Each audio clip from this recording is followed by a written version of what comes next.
What is going on, everybody? How you doing? Welcome to another episode of Talking Buffalo, your weekday daily driver for Buffalo Sports Talk and more. My name is Patrick Moran. Thank you so much for watching, for listening. However, you are consuming this podcast. I appreciate you guys very, very much. Big shout out to today's sponsor, the law offices of William Mattar. Heard in a car, call William Mattar, 444-4444. Everything's been pushed back the last few days because the Buffalo Sabres, of course, earlier this week fired their general manager, Kevin Adams. Jarmo Kekalainen, is the new GM, so we had to cover that on Tuesday. So typically on Wednesday's podcast, I had my guy Matt Warren from SB Nation with me, but again, we'll push that back a day. It's Thursday.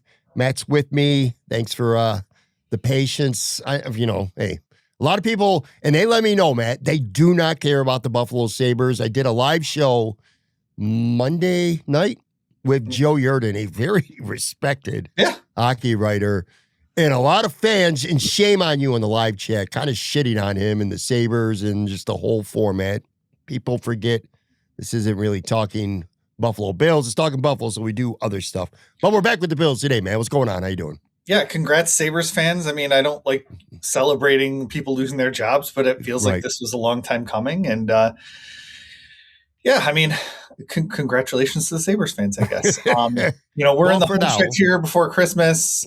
I mean, I've got bags under my eyes. We're working 4 nights a week now with NFL games and all this other stuff. So it's coming down to it here in Western New York and around the NFL.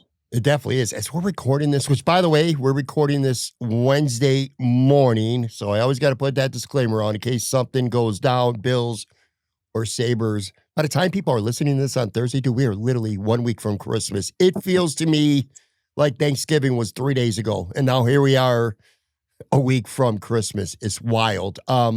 We're going to do what we usually do, kind of break the Bills down positionally, and Matt does give a grade, and it's always fun to do, and the grades are cool, but it's more about just talking about the positions. I like going through unit by unit. I feel like that's where people can get the most value from this show, so that's what we're going to talk about today.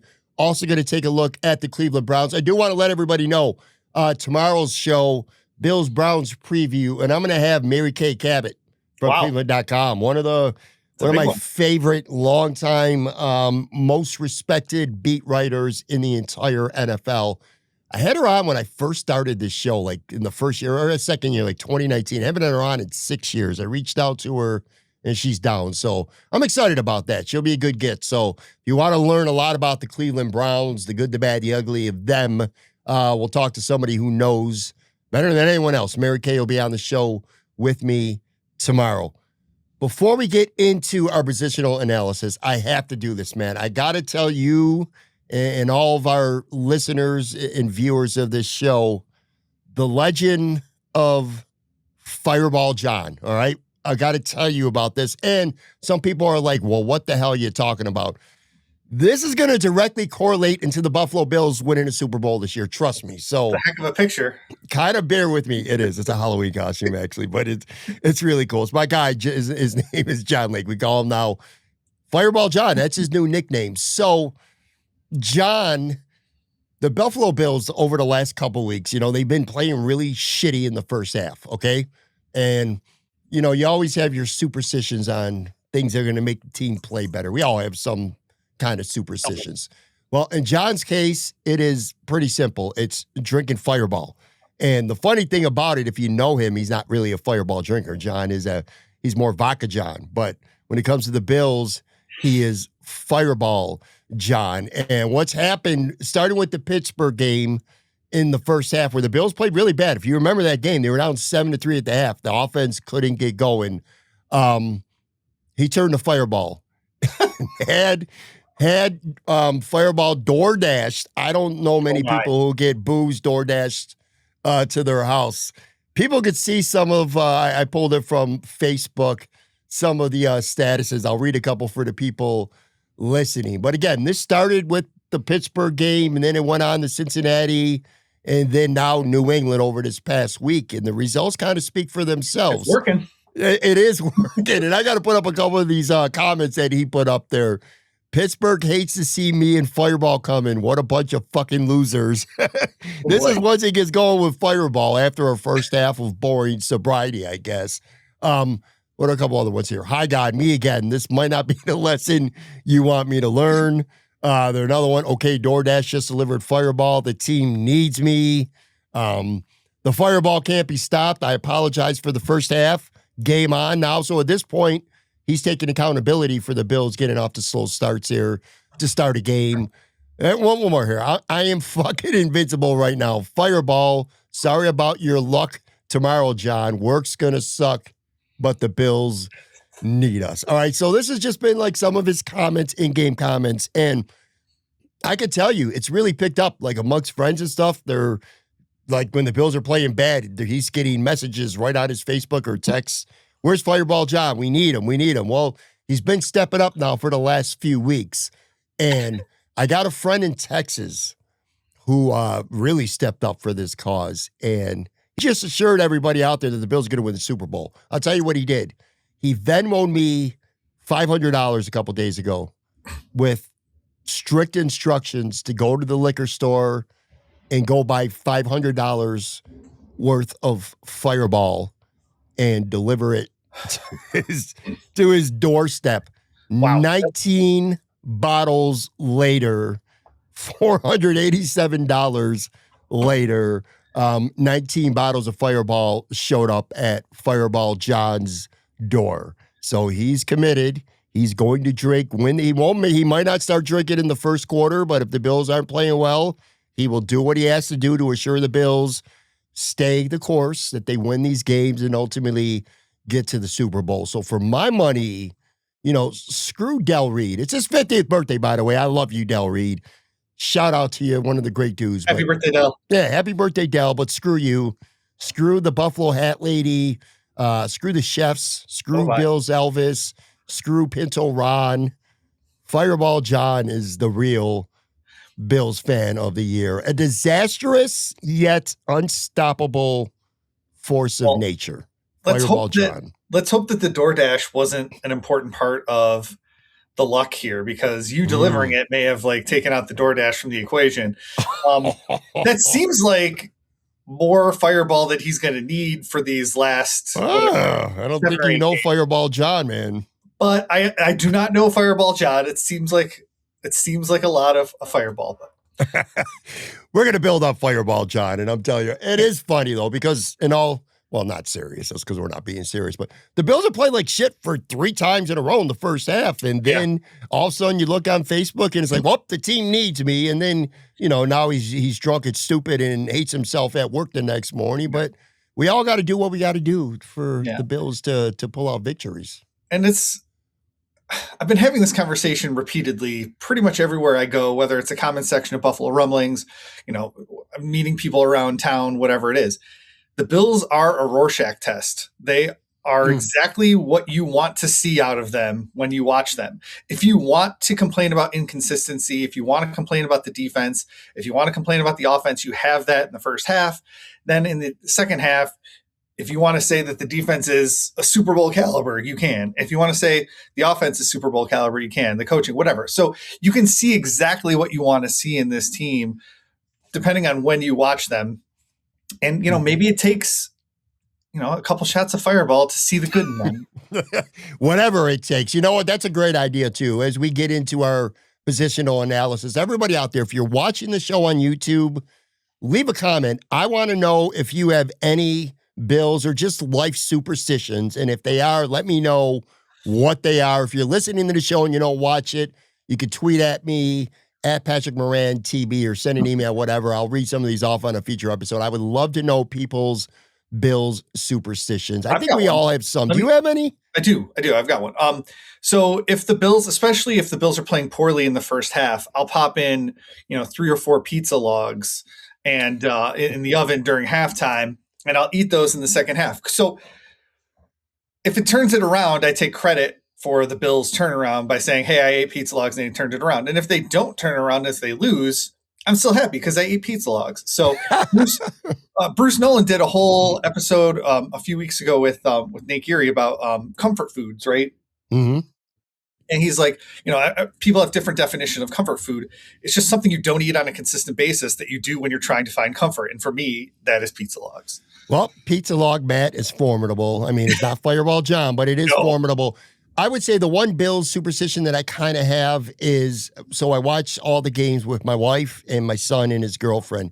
And if things are going right, we don't switch. Like, for an example, the little hallway leading from the living room to the bathroom, the Bills started playing while my son Shane stood there for almost the entire second half in New England. Like, I'll sit in a seat, I won't get up. Like, my wife and Shane, but mainly my wife was mad at me because I wasn't dabbing her up like when the Bills were doing good in the first half. I was bitching and moaning. I was being a negative Nancy. I'm like, the Bills are getting blown out this game. It's over. I kept saying it was 21-0. I'm like, this shit is over. She got mad at me. So, like, she refused. Like, when the Bills started playing well in their high five and they would not include me in the high five, that was a superstition. Like, I wasn't allowed to touch any of them and rub off my bad juju on them. So it's kind of like seat positioning in the house, like what we'll do or where we'll stand and things like that. But like I said, everybody's got some superstition. I would love to hear what yours is. Let us know. All right, let's get into our positional analysis. Let's start, of course, with the quarterback like we always do. Josh Allen, 19 of 28, 193 yards, 3 touchdowns, no interceptions, 48 rushing yards.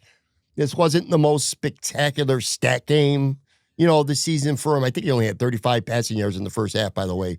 Not but great. I don't know. It was, when you watch this back, Matt, this was one of his best games to me. Maybe you don't agree. I was really impressed with just his poise. Like, he never felt rattled. He never felt like he was disconnected from the game. I mean, he was throwing up. The defense literally made him throw up, I feel like, at one point in this game. But outside of that, I don't know, man. It was a really impressive MVP caliber, if not statistical, performance from Matt. I was going to say from Matt Warren, from Josh Allen. Yeah, what are your thoughts? No, my performance was excellent as well. No, it was. So the first half stats would look better if Brandon Cooks catches the ball that hits him in the hands. Sure. The score would be a lot different. Like, I just feel like I agree with you that his stats weren't great in the first half, but it's like a little bit deeper than that. And yeah, I know I've said this over and over again all season. It has to be frustrating to be Josh Allen out there and have guys drop passes or not getting open, not getting separation. But that dude has kept YOLO Josh locked in a closet somewhere inside the deep recess of his heart. And he's being so patient that if you don't watch a Bills game, if you don't watch the All-22, which I don't watch the All-22, but if you're just looking at stats or you're looking at highlights, yeah, Josh Allen's awesome. But if you're watching a whole Bills game and you see what that guy has to fight through in order to make that one pass play every 5 plays that is like perfect, right? Like, he deserves so much credit for that patience that he would not have had earlier in his career. And he needs so much credit for that. So I gave him an A on this. This game, he had 50 yards on the ground before he was doing kneel downs. He was incredibly efficient and creative. Like, the third and goal from the 15, like, there was part of me that's like, oh, geez, they're going to have to kick a field goal here. And then you remember who your quarterback is, and it's like, okay, like, never mind. Like, you're going to score a touchdown here. He's back in the MVP conversation. You said it, but I only think that he can do that if the Bills win the division, and that's going to be not up to him. Very fair assessment. That touchdown pass to Dawson Knox, I can't say enough about that play. I mean, he had to be perfect. You're right. I didn't know that it was going to be a field goal because, to your point, what you said, I am back to feeling like no matter the down or distance, I now have confidence again that the Bills are going to convert, which to me is more impressive this year because I don't trust a single wide receiver on this football team other than Shakir. But I don't know. We'll talk about him in a second. But yeah, even like with Dalton Kincaid on the field, I feel like every down and distance is possible. And that's not to say like Kincaid can go like 40 yards on 3rd and 30 or something like that. But like just having him on the field, I think he's so talented and Josh trusts him that it really has been a different game with him back in the lineup. Man, I can't agree more. Yeah, he's playing at an MVP level right now. I think we're back to the last year's conversation of value to your team versus stats and, great players around you. Of course, we're talking about Matt Stafford. Yeah. I agree with you that I think the Bills need to win a division.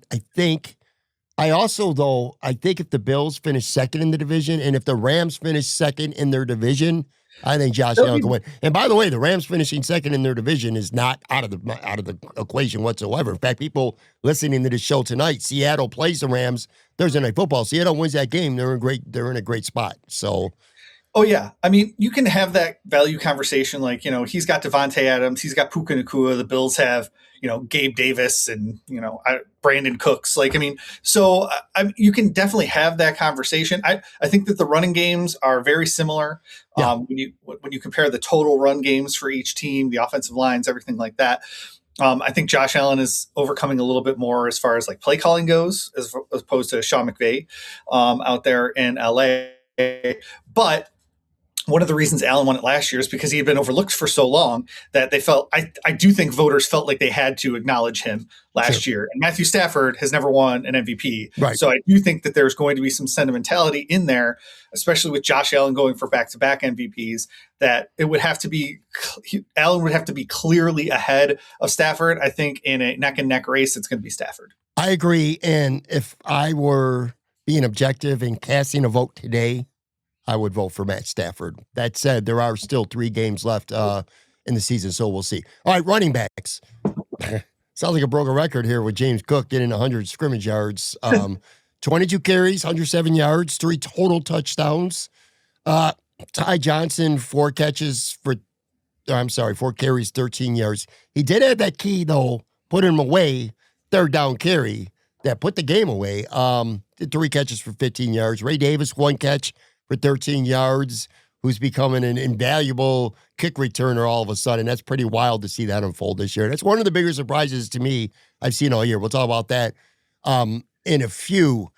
I'll say this, too, because we are talking about the position and not just James Cook. Ty Johnson had not 1 but 2 catches where he caught the ball, and uncharacteristically, usually he's really good at reading a block or following his block. Like he ran away from a Josh Palmer block, run into the defender once. He kind of sort of did that twice, actually. It was weird with him. Didn't hurt really the team much, but I did want to point that out. But anyway, James Cook he's just been phenomenal. It's becoming where he used to be Dalvin Cook's brother, and now it's been like Dalvin Cook's. That James Cook is that's Dalvin's fucking brother right now, man. That dude is just cooking.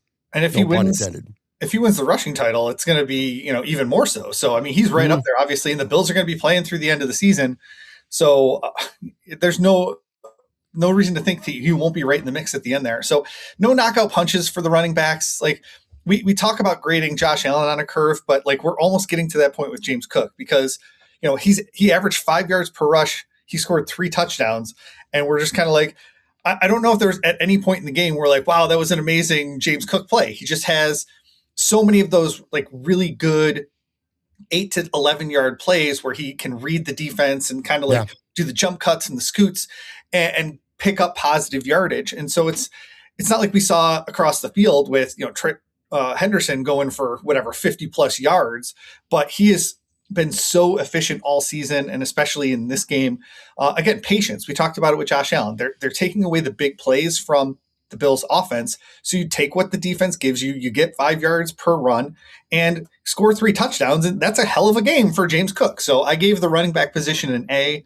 just because there wasn't like that knockout punch, but you could give him an A+ very easily. He's within 28 yards right now of Jonathan Taylor for the NFL lead. And it's going to be interesting if the Bills have something to play for in week 18. We'll see. There's a fun fact too. He's within 72 yards. So Dermot Thomas, Hall of Famer, one of the great NFL running backs, forget about just the Bills, one of the great NFL running backs of all time. James Cook, with 3 games left, is within 72 yards of Dermot Thomas's single season career high. Thurman's best season ever was 1,487. James Cook's within 72 yards of that right now with games to play. So that's a league MVP. That's a league MVP you're talking about, Thurman Thomas. Yeah, 1992. That's when he put up 1,487. Yeah, former NFL MVP. If James Cook stays healthy and if he ends up playing even 2 of these last 3 games, he's going to end up with the greatest running back production season ever, other than O.J. Simpson's best 2 years. It's crazy. So what a great signing. What a great move that turned out to be. You know, we beat up Brandon Beane for some things that are deserved, and I still feel like he didn't want to sign James Cook over the summer. I feel like he kind of got backed into a corner and knew he had to do it. And whatever. He did do it though, and that's what matters. And I'm still convinced that James Cook is 10% juicier this year because he got that money. Well, that's the argument you have to make because this isn't his extension season yet. So you have to say he's playing harder, or he's playing nicked up, or he's like doing all this other stuff. But like the proof is going to be in the pudding with this extension. Obviously, I'm not going to say that I don't want to be negative, please. But like, you know, if he falls off a cliff next year or the year after that, people are going to start turning on that extension very quickly. Obviously, this season he's been awesome, and we should be giving him a ton of credit. But yeah, we're very excited about James Cook. How could you not be excited? And I do think that matters. You know, if you work somewhere and you're up for a promotion, I think it affects you a little bit. It stresses you out. You get a little bit of anxiety. It might even affect your current job performance a little bit because that's on your mind. But once you know you got that salary increase, you got that bump, and you know you're a little bit free of mind, I think you perform better at your job. And I kind of feel like, at least for now, that's what we've seen with James Cook. Plus, listen, money or not, dude's just a baller too. He's a great football player. So let's not get lost with that. All right, wide receivers. Well, Khalil Shakir, 5 catches for 65 yards. He's solid. That's kind of what he's solid. He's just a solid receiver. That's what he is, man. Josh Palmer, 1 catch for 16 yards. And what are the rest of the receptions and yards for the wide receivers? I don't see them. There's not there. Oh, there aren't any. There aren't any. The Bills had 6 catches for 81 yards in this game. And again, Shakir had 5 for 65. Now, Keon Coleman did have a nice block. Gonzalez on a Josh Allen scramble. If we're really digging in the weeds, if we're going to start looking at stuff like that to say, well, Shavers did this or Palmer could have done that. We know Brandon Cooks dropped a 30 to 40 yard play that could have been a touchdown early in the game. He was open deep on another play where Josh saw him late and the ball hung up there a little bit, but who knows if he catches it. They just don't seem like they're on the same page, understandable right now. But anyway, wide receivers. What do you got? I mean, okay, so that one really weird play that Mike Vrabel keeps bitching about, the 37-yard Shakir catch, right? If you take that play out, because it was pass interference, I'm shocked that Shakir caught it. It may have been an interception, whatever. If you take that out, Shakir was 4 catches for 18 yards. And you just said what the wide receiver stats were. It was like, 80 yards for the receivers as a whole? Yeah. Like, you take that one play out, it's cut in half. And that was like a miracle play to get half of Bill's wide receiver receiving yards. So it was real bad. And that 37-yard catch barely covers up that in the stat sheet. So, you know, Brandon Cooks dropping that first pass takes points off the board directly and really like sets the Bills up for a really poor start. Josh Palmer. I keep doing that. Sorry. Josh Palmer whiffed on a 3rd down block late in the game that would have been a conversion to keep the clock running. No targets for Keon Coleman officially. He did have that one, which was called a pass interference. So it's not in the stat sheet as a target technically. Gabe Davis being a healthy scratch was not something we saw coming. We talked about it last week. So, I mean, just the wide receiver position as a whole remains the biggest question mark with this team going into the playoffs. And I mean, I'd be hard pressed to think of anything that's even, on the same field as wide receiver in terms of question marks. I gave them a C-, but I could easily be talked into a D+ or a D for this wide receiver group. Like you said, we're kind of grasping at straws for positive plays out of them. So probably C- is too nice, right? I was going to say, if this was a town hall and citizens were allowed to come up to the podium and speak, I'd be speaking out against that. I'd be like, no, you need to give these guys a D, man. That's probably right. So listen, Brandon Cooks, you got to catch that football. You got to catch that football. There's nothing else to say other than that. You got to make that play, man. You want to get the quarterback's confidence. You want to get playing time. You want to get reps. You need to catch that football. Keon Coleman, no factor at all. And yeah, that was pass interference. Borderline. I mean, he did have his shirt tugged in the back, but you know what? If that wasn't called for pass interference, and it could have been a no call too. Like, it wasn't like, oh my God, this is a blatant pass interference. Keon Coleman, not the easiest catch, but you got to come up with that catch, and he didn't. So I want to point that out. The one thing I will say that's positive, the only thing I did see when I watched the All-22 back, there were a couple opportunities for Josh Palmer. One, Josh Allen threw a bad throw. He was open in the middle of the field, and he threw it too high. Yeah. And man, Palmer might have mistimed his jump a little bit, but it wasn't a good throw. And there were 2 or 3 other times where I could see some separation where Palmer was open and Josh had already decided to go somewhere else with the football, which is fine. My point is, outside of Shakir, I trust Palmer to an extent to make a play. I do not trust anyone else. I do not want nor need to see Gabe Davis inactive again. Before we get to a quick break here, if Gabe Davis is in this week, I kind of had this conversation on Twitter last week, and I never thought it would be Gabe Davis. I thought it was going to be, is Josh Palmer going to be back or not? And he was. But this week, I'll ask you, if Gabe Davis is back this week, and I really think he will be, who's out? Is it Keon Coleman or is it Brandon Cooks? It's got to be one of those guys. Well, Brandon Cooks was hurt at the end of the game against the Patriots. I'm not sure what his status is going forward. By the time this podcast comes out on Thursday, we'll know from Wednesday's practice about Cooks. Sure.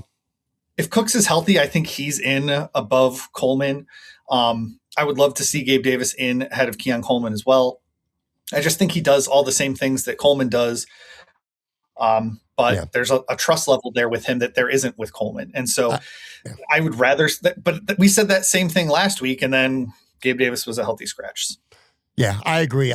Listen, I'm down on Brandon Cooks. I didn't love the signing, but he does, if he's healthy, has a purpose on this team. And Keon Coleman is basically, for his role, is kind of a clone right now of Shavers and Gabe Davis to some extent. And I think he would be the guy out as well. All right, let's take a quick break. Come back. We'll get back to more positions, including the one that I feel like has just been the most consistently good one all season long, and that actually is tight end.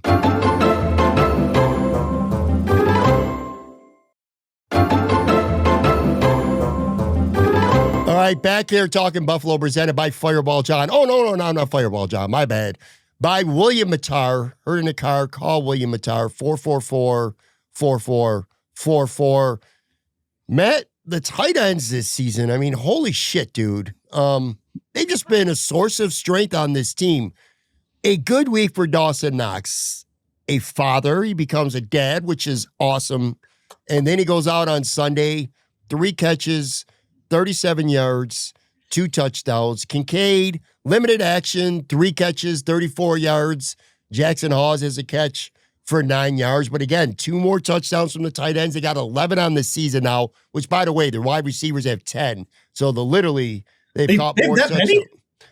Huh? I'm surprised that the wide receivers had 10. Oh, yeah. I know. They've had 10. Well, there's more receivers. There's like 7 or 8 receivers throughout the course of the season.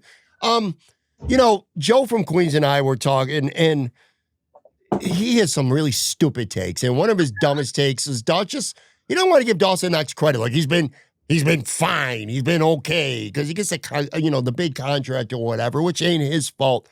Dawson Knox has been good this season. He has stepped up with Dalton Kincaid banged up out some games. Dawson Knox has been reliable. And, he's old Stohan's Dawson Knox, but has he really been that this year? He hasn't had a lot of bad drops. I mean, he's had a couple plays maybe he didn't make, but not like, oh, Jesus Christ, Dawson Knox, get your right in the hands, catch the freaking football. No, he's been productive in the receiving game, and he's a good blocker. Jackson Hawes is already a great blocker, and Kincaid is still not 100%, but whatever, he's giving you something, man. I love these tight ends this year. What a pleasant surprise. What do you think? Yeah, I gave him an A+. You're not surprised by that. I think I tweeted at you in the middle of the game. Yeah, you did. That I think we know what grade the tight ends are going to get. a bigger picture conversation here is we were 100% convinced that this was going to be Knox's quote unquote last year in Buffalo, at least with the current contract, because his number is so big in 2026. But I do think, especially with Kincaid's injury history, that narrative might be being rewritten in front of our eyes, not because of one game, but because of the season as a whole. And, this tight end group with Hawes being cheap, Kincaid being cheapish right now as a first round pick, and Knox getting the bag, so to speak, as terms of contracts. I think this could still be the tight end room next year, especially with how consistently they've been playing this year. But we know they're going to blow up the wide receiver room, so I don't really know how that's all going to factor in there. But yeah, they've been playing so well this season that we might be talking about 2026 with this group real soon. I love your opinion on Dawson Knox, and I agree completely. Betting odds, I probably would say that they do still move on from him after the season because of the contract, but it's not out of the question for them to keep him.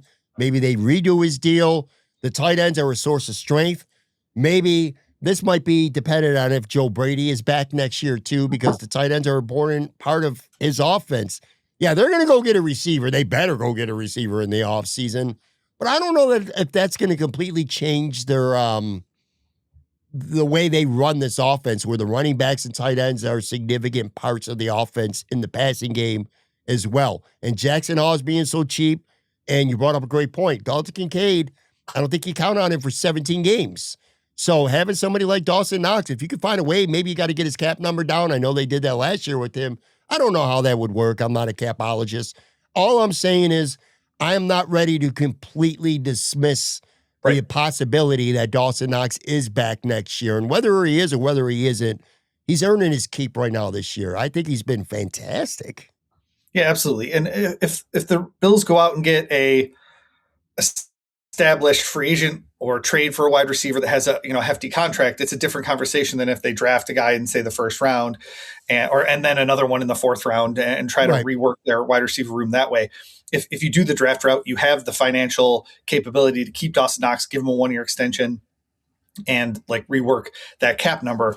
But if you want to go out and trade for, I'm just throwing out Jalen Waddle, whatever I know, then it's going to impact your cap to the point where you probably have to move on from him straight up. Yeah, and listen, it's definitely a possibility. I mean, the natural thing to do seems to be Jackson Hawes becomes your TE2, and maybe you just draft, or even an undrafted free agent, who knows, a third tight end. But the third tight end on the Bills has been an important role this season, so much so that the Bills have moved away from having that 6 jumbo offensive lineman out there a lot like they've had the last 2 years with Alec Anderson, and I think it was David Edwards a couple years ago before that, which I love because Jackson Hawes blocks as good as those guys, but he also can catch the ball. So it makes that package a little less predictable. So I love that about them. All right, offensive line. Spencer Brown returns. Josh was sacked twice. They did run for 168 yards. Perfect game, I wouldn't say that by any means, but I don't know. I thought it was a pretty rock steady performance, all things considered, from the line. What did you think? Yeah, we just mentioned extension candidates. Like David Edwards is looking more and more like a guy I want to have on this team going forward. I've always said it was probably going to be Connor McGovern instead, just because of the position he plays. Center is more important than left guard. But then you watch a tush push where David Edwards is absolutely blowing people off the ball. And that's why Josh Allen goes to the left every time, because David Edwards is crushing people. And Osiris Torrance did not have a great game in this particular game. No. He had a holding call, allowed a sack, just was not his best game. So I ended up giving them an A-. They struggled with a couple overload blitzes early in the game as well, trying to set the protections, whether it's on the offensive line or Josh Allen. Not really something that I can know the answer to, but I thought overall they played okay, and so A-. Sounds fair. I think that's reasonably fair. Look, they scored 35 points. It's not going to be too hard on anything on the offense. I agree with you. It's a good take on Torrance.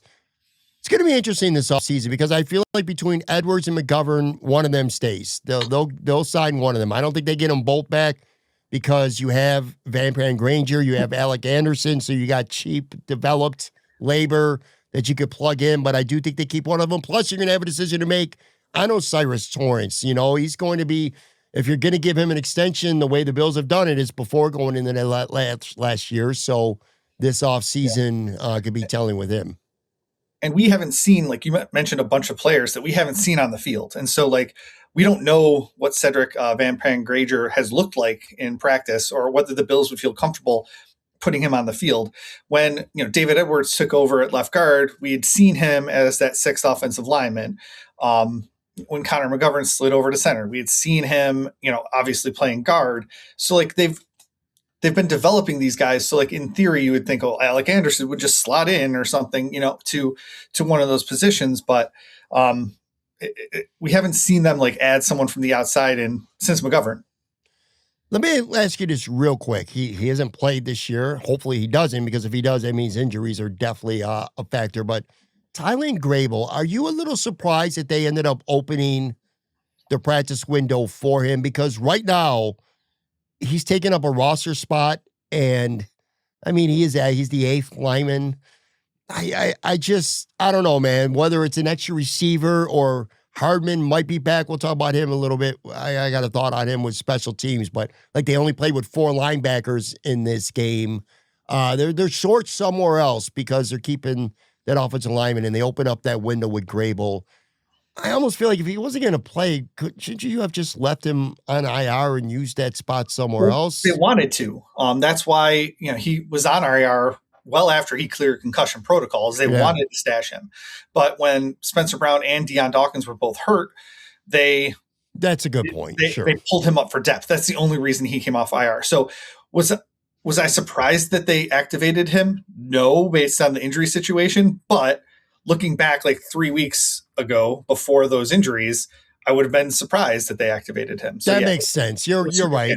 I forgot that Dawkins and Brown, but my bad. I forgot they both actually missed that game. In fact, they had to go to Alec Anderson starting at tackle, and Grable was the swing tackle for that game. So sure, you had to have him there. I get it. Now that actually makes sense. All right, let's switch sides and go to the defense. We'll start with defensive tackle. Dude, I really don't got a lot. I just don't. I mean, do I got to run off all the names? Everybody, you know the names. So I'm just going to turn this right over to you. I will say one thing. I got to throw out one thing. I know he had a nice second half stop for a loss, but I've seen enough of Larry Ogunjobi. The fact this guy should be a guy who's a practice squad elevation who should be making the league minimum. The fact that he got whatever, 6.5, 7.5, 8 million, whatever he got from Brandon Beane, that is just an absurd signing. He has been terrible. From everything I've seen, he's been terrible. So I'm signaling his ass out, and I got a couple other thoughts as well, but I'm going to turn it over to you. Give me your thoughts on the defensive tackles for this game. Yeah, I only had a couple sentences written down. Larry Ogunjobi got schooled by Drake May for that first down run in the first half. Jordan Phillips was not playing very well before his injury.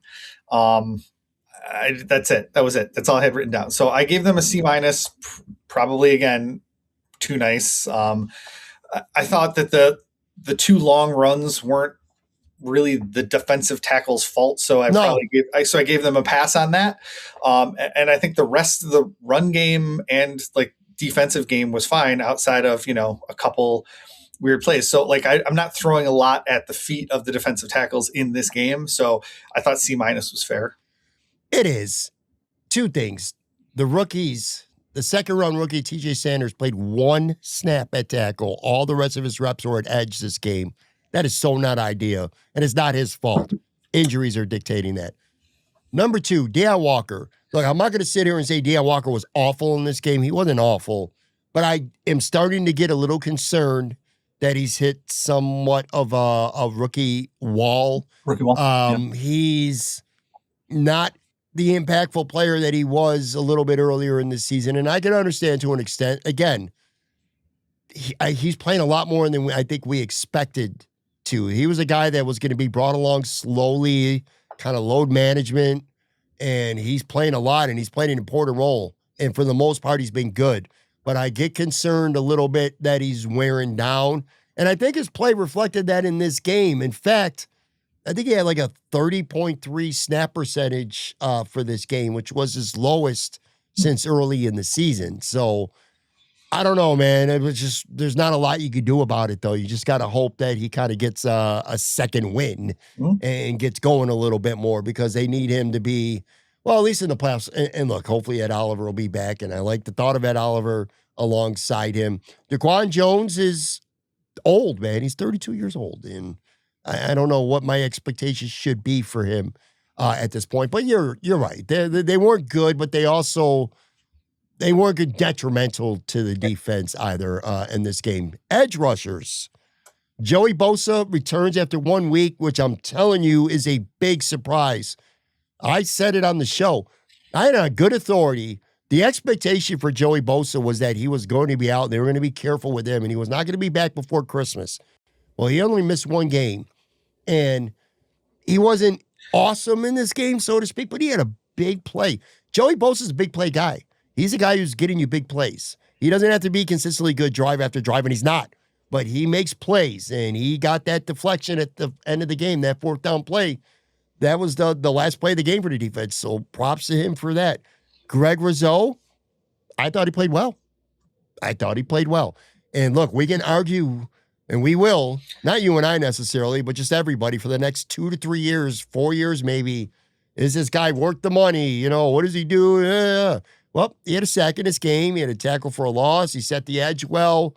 I thought he played well. This was a good game for him. The other guys, A.J. Vanessa, bad look on that Henderson touchdown run. He didn't contain there.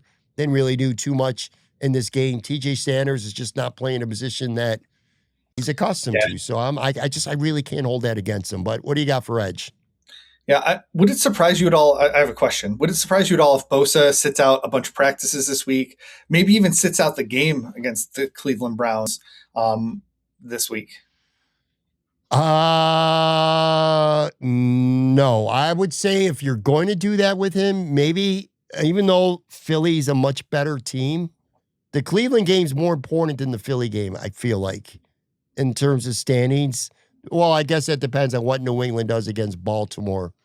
Like if New England loses to Baltimore, the Philly game means nothing to the Bills. You know what I mean?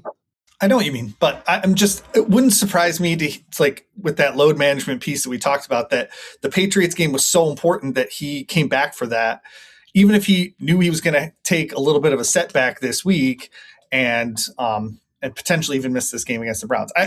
I'll explain why I say no when we talk about Cleveland at the end, but I could see that situation at the end of the season. Like maybe when they play the Jets at home, right, even if they need that game and if it matters. Yeah. Bosa I don't say he's inactive, but he sits there and he really doesn't play much at all. But I get what you're saying. Yeah. I gave them a B+ for this game. I thought Greg Rousseau was very good in this game. He had a sack and he planted May at least one other time. Mm-hmm. He blew up a toss play on the edge at one point. That was a big play for a loss. He was all over the field in this game. And maybe like you look at his stat line and it's like one sack and one QB hit or something like that. And you're like, well, that's not great. But like, I thought he played a really, really good game. Joey Bosa, like you said, for being hurt last week, I thought he stepped up in a very big way this week. They really needed some depth still. Epinesa, like you said, lost edge on that long touchdown run, which is why they're knocked down to a B+. But I think their two starters played incredibly well in this game. I'll ask you this. We've been talking about this a little bit during this week. Joey Bosa for me was 100%. All right. Well, they drafted Landon Jackson. They'll draft again early with an edge. To me, Joey Bosa was one and done. Is there a possibility that they want Joey Bosa back beyond this season? And I will say this. I've talked to a few people and we've seen it, we've heard it. Joey Bosa loves, and I mean loves, being a Buffalo Bill. That's not hyperbole. That's not, just overhyping the situation or exaggerating. Joey Bosa, from everything we've heard, everything I've heard, he really loves this organization. He loves living in Buffalo. He loves everything about this team. He's not going to, take a dirt cheap contract, but The possibility of him, he's going to be 30 years old. He knows who he is. And if the Bills maybe come up with a 2-year deal where they can move some money around, it's not a bad cap at the first year. Do you feel realistically that Joey Bosa could be back next season? And maybe this just wasn't a dart throw at trying to hire a mercenary who's going to turn back the clock? I mean, yeah, of course, if they can make the money work, but that's going to be the issue. Like, I mean, he's probably going to get a better offer somewhere else based on the fact that he stayed mostly healthy this season. Mm-hmm. We've seen this recently with Leonard Floyd. He came in, had a great one season in Buffalo. The Bills probably wanted to keep him and extend him, but he ended up signing a really nice contract with the 49ers. I think he only played 1 year on that deal and was cut because he had sort of an off year, and now he's in Atlanta, and somehow the Falcons beat the Bills, but that's one of the reasons why. So yes, they could want to keep him, but then have the whole Leonard situation happen again. So I would love to see him back next year personally. I really like what he's been able to do. Well, I'll say this real quick. There's a difference. The difference between Leonard Floyd and Joey Bosa is Leonard Floyd made no bones about it. It was about money. He was going wherever he was getting paid the most. Like Leonard Floyd would have went to the Arizona Cardinals or the Cleveland Browns if they were going to pay him the most money. And he was very upfront about that. Where I think money's important with Joe Bosa, but I really genuinely think he loves the culture. He loves being a Buffalo Bill. So we'll see. But yeah, kind of like I said, turning back the clock with him. Speaking of turning back the clock, let's get to linebackers. Matt Milano, man, what a game for Matt Milano. 10 tackles, 2 sacks, and that second sack where he just bulldozed his way through both Stevenson and Wilson, the guard. He ran through both of them and brought him down. That was an incredible play. 2 tackles for a loss. He had, depending on what your perspective is, a hard hit or maybe even a cheap shot on a fallen Stephon Diggs. He hit him. He went down on him pretty hard. I love it, man.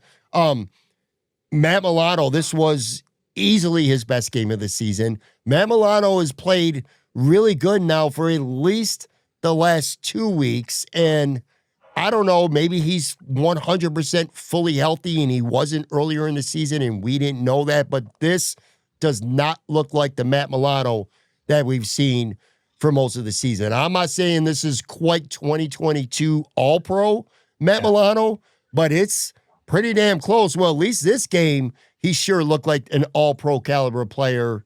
He was incredible. And I know this is a positional analysis, and it wasn't all good because Shaq Thompson, I like him a lot. I went to bat for him a lot, and I still will, but he stunk in this game. He was brutal. This was a game that Shaq Thompson, I'm sure, immediately wants to forget about. I'm not concerned about him, but he was really bad in this game. But for me, it was mainly about Matt Milano and just an all-pro caliber performance in a game where they needed it from him. Yeah, you said everything that needs to be said about Milano. I'm not going to get into that. Dorian Williams, I think, was the one that really made that first sack by Milano. He blew up the A-gap completely, and Drake May stepped right into Milano. That was really nice to see from Dorian Williams. It was a down game for Thompson. He was the one that got caught in the wash on the 52-yard Henderson touchdown in the first half. I ended up giving them an A- for this game, but I do think it brings back up the question of Terrell Bernard. I think if they weren't happy with what they were seeing from Shaq Thompson, they would push Bernard to play because he was a limited participant all week. And I think he probably could have gone if they needed him to, but they kept him down. So this week against the Browns, like, you've got Milano playing out of his mind, like you said, the last few weeks. You've got Shaq Thompson, who's been playing really, really well, but had kind of a down game this week. You got Dorian Williams, who certainly has a role on this team. Like, is Terrell Bernard inactive again? Do they bring him up because Williams had kind of a ho-hum game? Or like, what are they doing at the linebacker position? It's going to be really interesting to see kind of how they play with the egos and the starters and the defensive captain and everything like that. I was at one point borderline clamoring for Bernard to be out there in this game, which is the first time in a long time I've done that. Shaq Thompson was just bad. He wasn't on his game. Like, he had a whiff on Drake May. He had 4 missed tackles in this game. Yeah. But I'm not listen, great players have bad games. Yeah. Even the best players have bad games. I'm not concerned about Shaq Thompson, but I don't want to see him play like that again against Cleveland or anyone else. It's one of the positions they actually have depth at, so I don't know what we're complaining about. So Exactly. Real quick, and who knows? I hate speculating when we're taping in the morning. We don't know what the practice report is going to look like. I would suspect Bernard's going to be limited again this week. I want him 100%. If he's not 100%, I don't want him out there this week against the Browns. Just period. Get him back because he's not a useful linebacker if he can't run. And if he can't run, I don't need him out there. So we need him at full strength. Cornerbacks, talking about turning the clock back with Matt Milano. Well, what about Trey White? I don't put a lot of stock, Matt, typically speaking, in the PFF grades. You take those with a grain of salt. But I'm going to tell you, this week's grades, the good and the bad with PFF, felt really on par with me, on brand. Shaq Thompson had a terrible grade, and I thought he played a terrible game. Trey White, best on the Bills by far. In fact, 91.9 PFF grade. It was the second highest of his entire career. Wow. His entire career. Week 7, 2019 against Miami. It's been that long since he had a PFF grade that good. He had an interception. He had a pass breakup. He had a tackle for a loss. Drake May had a 6.3 quarterback rating when targeting him. He gave you every single thing that you could possibly want out of this guy. I think he's been a lot better than people have given him credit for. I was hard on him early in the year. Max Harrison is the better talent. He is the future of this team. There's no question about that. But right now, you're trying to win a Super Bowl this year, and I'm at the point where obviously Christian Benford being out there is the big key. But I'd rather have Trey White out there right now than Max Harrison. I'm fine with Max Harrison getting some experience because you're going to need that for years to come. That's good. But Max Harrison makes mistakes. He was partially responsible for that Henderson run in the second half as well. I don't want to say he got beat on that booty downfield play, which may or may not have been a catch. That was sticky coverage. It was a perfect throw and a great catch or no catch. Just like the Jalen Waddle. I said he got smoked last week. He didn't get smoked. Waddle, he had good coverage on Waddle, and it was a great throw by Tua, who sucks, but he made a great throw on that play, and Waddle made the play. Anyway, my point is this. Trey White has been so much better than we've given credit for. So there's him. Harrison was okay. And I thought Teron Johnson, he got beat once by Diggs on a crossing route one-on-one. But outside of that, I thought Teron Johnson had one of his better games of the season as well. Yeah, you said a lot of it. They continue to impress me. The pass breakup Trey White had that you mentioned was in the end zone too. So it was a really important pass breakup. Yes. They held Stephon Diggs in check 3 for 26 when he went off for 10 for 146 in the first game. They did all that without Christian Benford, which we talked about. Like Christian Benford's going to shadow Stephon Diggs so that like they can shut him down, but they shut him down without Christian Benford. Like, I mean, they deserve just a crap ton of credit.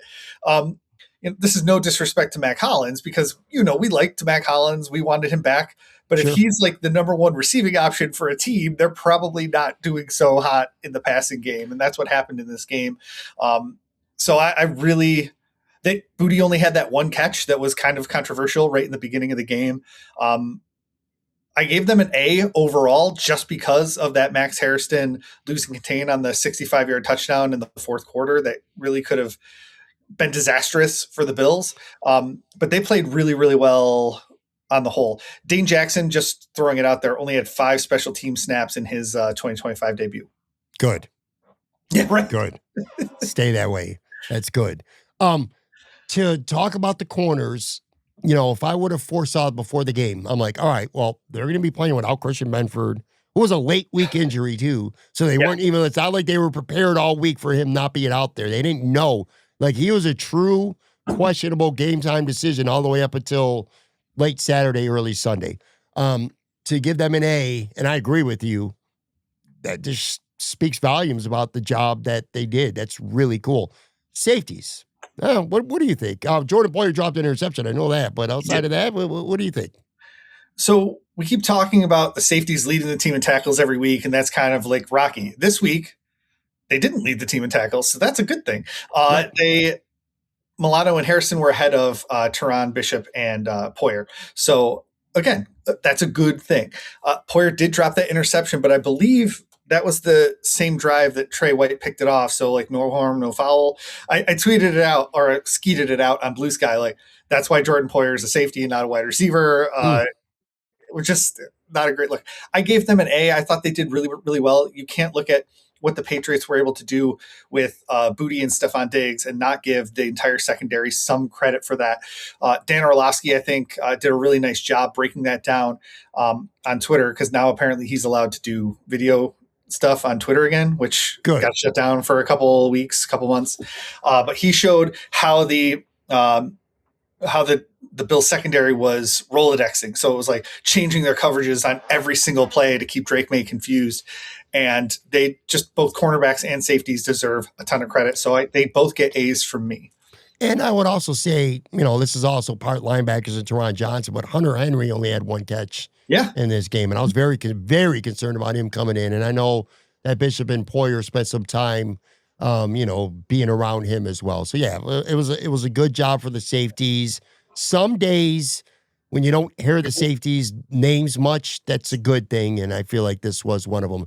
Special teams, Ray Davis, not one, not two, three nice kick returns, including one to start the second half, which I thought was important. A 50-something yard return that really set the Bills up in a short field. The Bills scored a touchdown and got into the game quickly. I thought the kick and punt coverage was fine. They lost contain on one that went for a nice return. However, it was a penalty on the play, so it got called back anyway. And it affected, he might not have had that return if it weren't for a hold. So the coverage was fine. No penalties on special teams.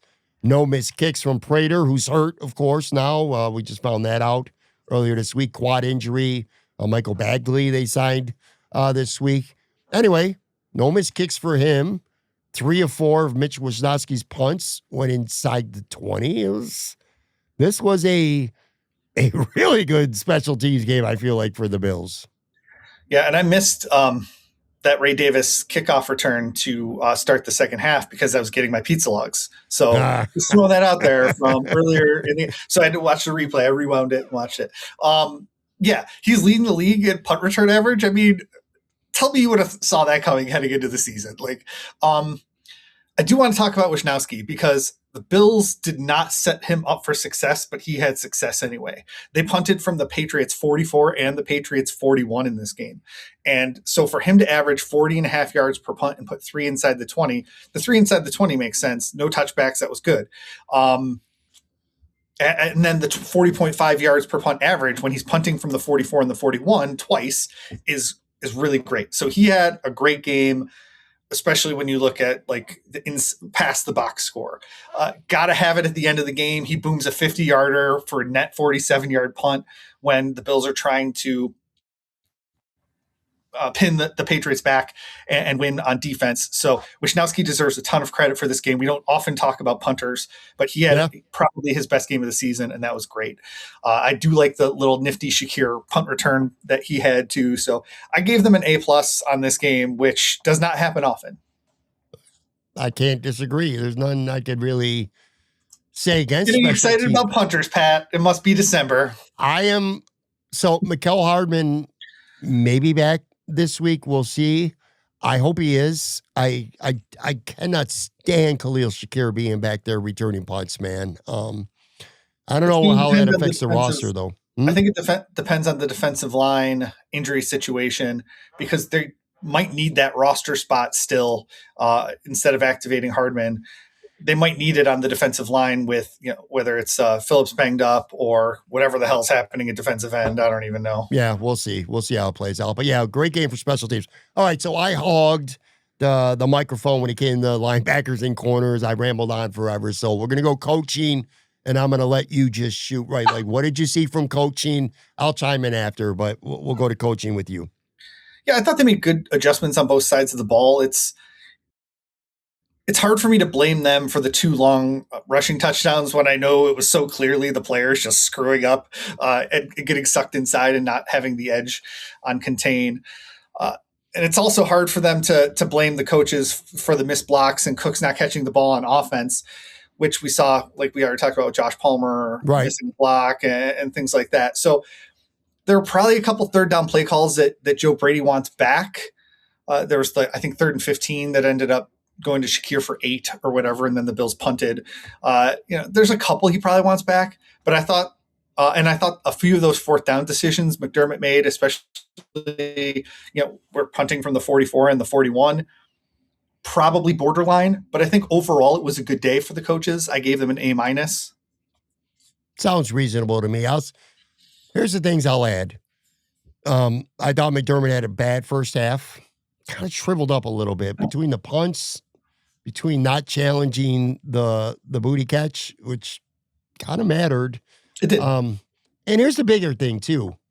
Too many times this season, including this game, for whatever reason, this team just gets off the bus and they don't look like they're ready to play. Like, they're so bad in the first half quite often. And I know to an extent they play vanilla defense. They see what the offense is doing and they make adjustments in the second half, and it's been effective. I understand all that. It's kind of like a really skilled boxer who sometimes will start slow.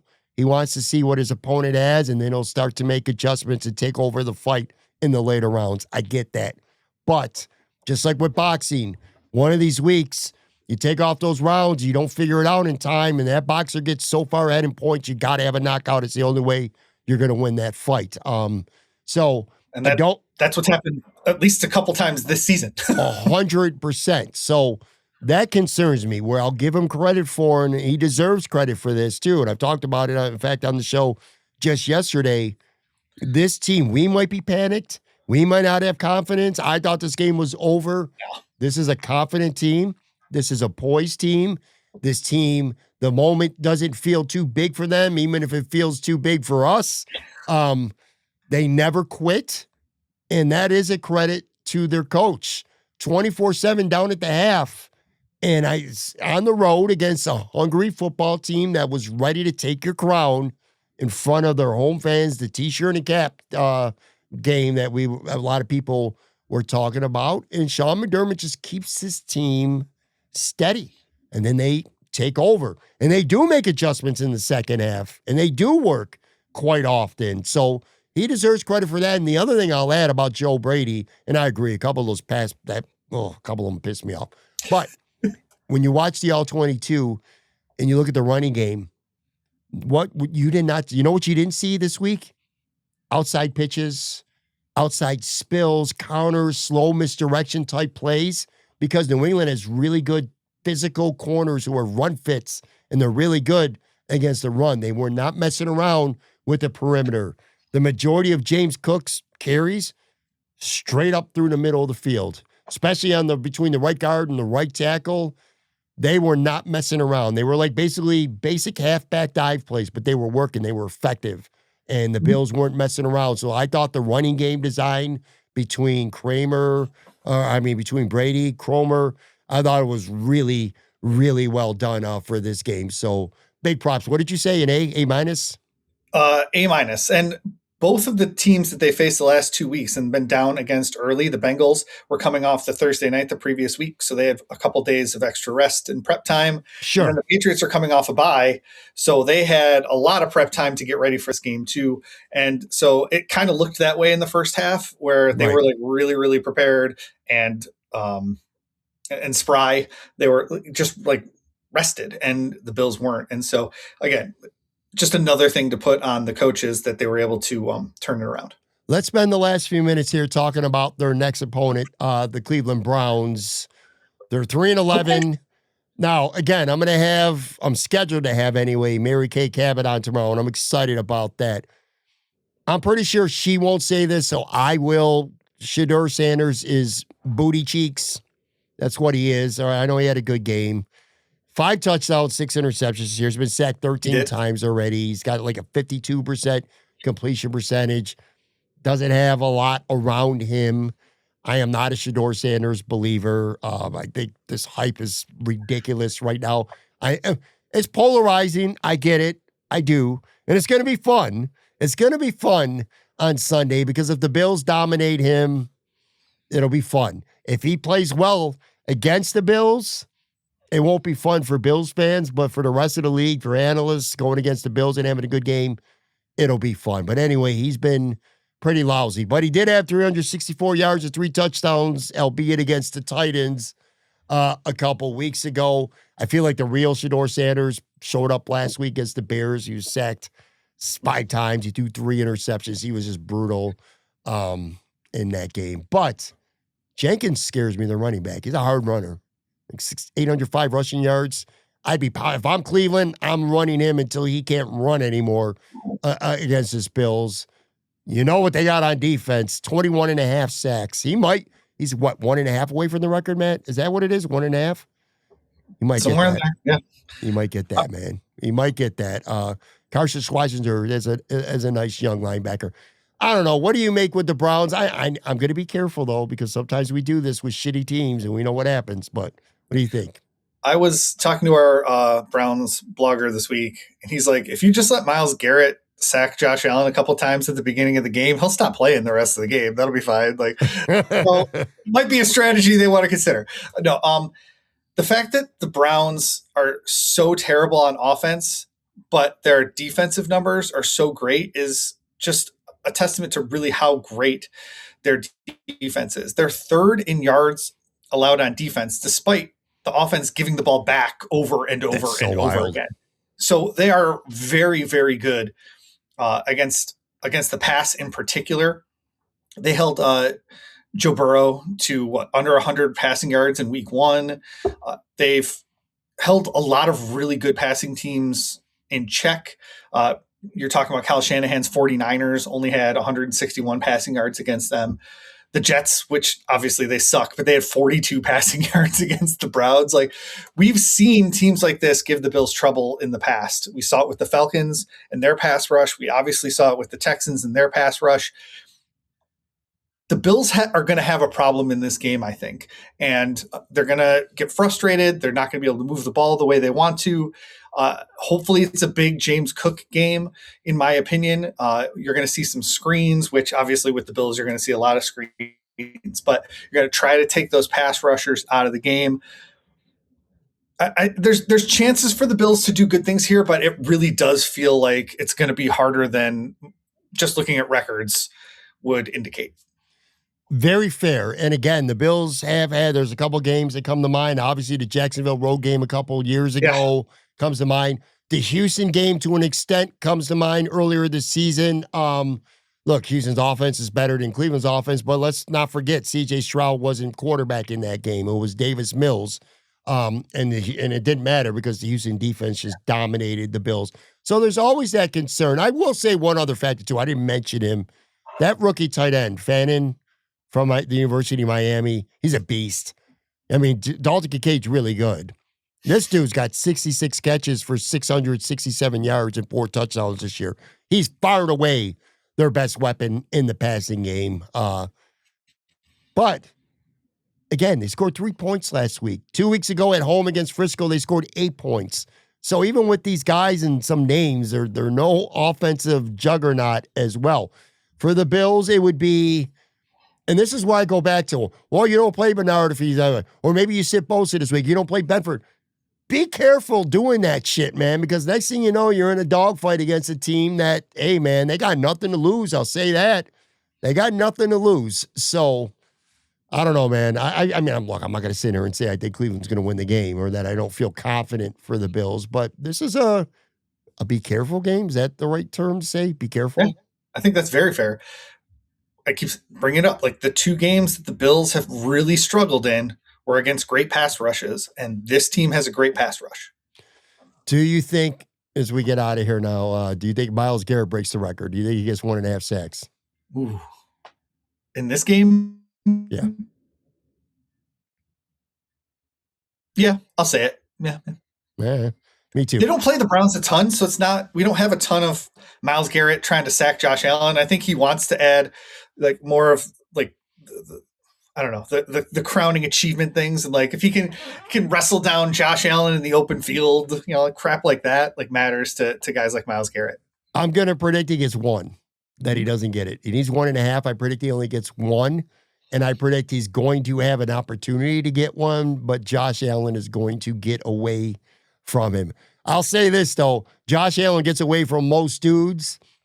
I don't know I'm not confident he can get away from Myles Garrett if Myles Garrett is the one barreling down on him. But between Josh Allen this week, and if he doesn't get it this week, Aaron Rodgers, if he breaks the record-breaking sack's going to be replayed for forever, or for a long time anyway.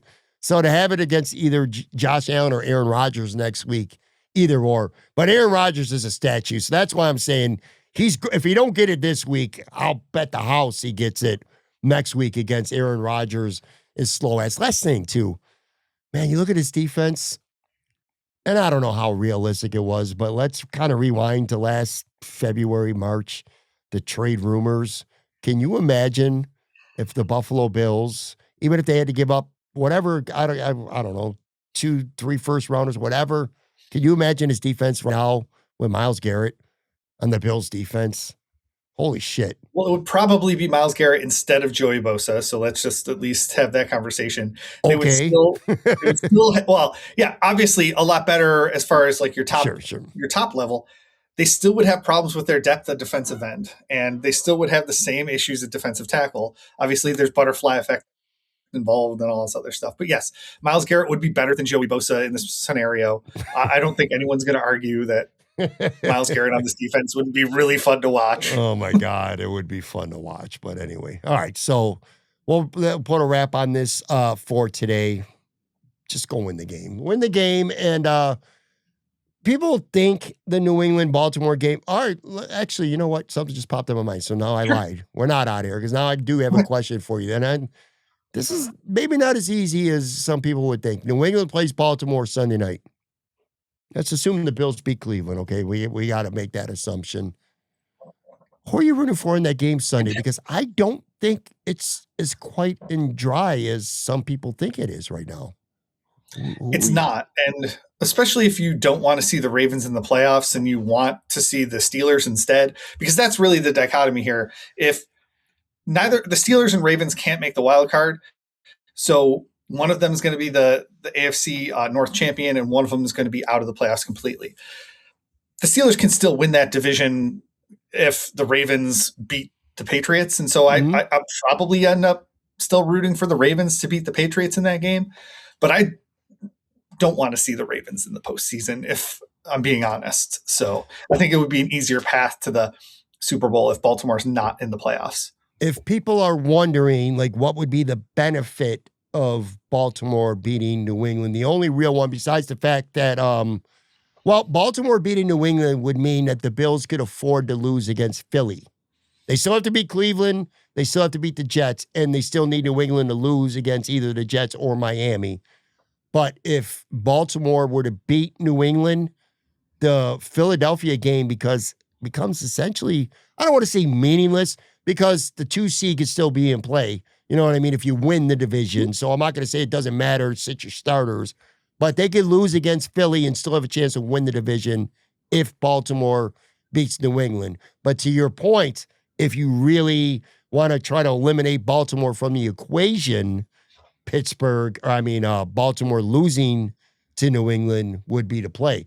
Last week of the season, Pittsburgh's at home against Baltimore, so it could come down to that. However, if Pittsburgh gets up another game, like say if Baltimore loses this week and the Steelers could go to Detroit, a very depleted Detroit roster, mind you. You know what I mean? So we'll see. But anyway, I think it's going to be interesting on Sunday. Hopefully the Bills, of course, handle business ahead of time against Cleveland. All right, make sure you follow Matt on socials, Blue Sky, Twitter, @MattRichWarren. Check out SB Nation, and of course, more specifically, for all your Bills needs, Buffalo Rumblings. Appreciate you as always, buddy. Have a good one. Thanks. All right, guys. Mary Kay Cabot from Cleveland.com joining me tomorrow talking Bills versus Browns.